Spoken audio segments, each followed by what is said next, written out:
আমার উনি আবার তেলাপিয়া মাছ খেতে একদম পছন্দ করে না। আমার কিন্তু খুব পছন্দ। এজন্য আজকে স্পেশাল করে তেলাপিয়া মাছটাকে বারবিকিউ করব। তার জন্য আবার ভাবলাম মাছটা কী দিয়ে খাবো, এজন্য পোলাও রান্না করতে চলে আসলাম। ঝটপট কিছু পেঁয়াজ বেরেস্তা করে এর সাথে রসুন বাটা, আদা বাটা এবং গরম মশলাগুলো দিয়ে নিলাম।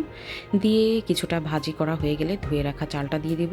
আমি কিন্তু ভাত রান্না করা চাউলের সাথে কিছুটা পোলাও চাল মিক্স করে নিয়েছি।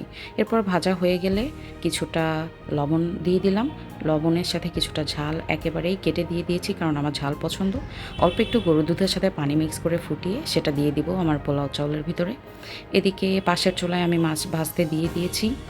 এখন কিছুটা পানি টেনে আসলে আমি এটাকে ঢেকে দিব। ব্যাস, হয়ে গেল আমার ঝটপট সহজ ঝুরঝুরে পোলাও। এখন মাছটা ভাজা হয়ে গেল। এরপরে এটাকে আমি আগুনে পোড়াতে দিব। যেহেতু শহরের ভিতরে আগুনে পুড়িয়ে করাটা ঘরের ভিতরে অনেক কঠিন হয়ে যায়, এজন্য আমি কিছুটা ভেজে নিয়ে তারপরে আগুনে পুড়িয়ে নিলাম একটা লোহার জালির উপরে দিয়ে। দুটো ডিম সিদ্ধ করে নিয়েছি। এখন কিছুটা পেঁয়াজ, রসুন কুচি আর পেঁয়াজ কলি একসাথে ভাজি করব।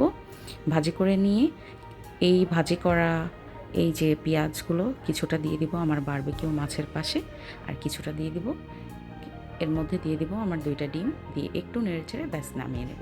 ব্যাস, আমার হয়ে গেল ঝটপট পোলাওয়ের সাথে বারবিকিউ তেলাপিয়া মাছ এবং ডিম। আসসালামু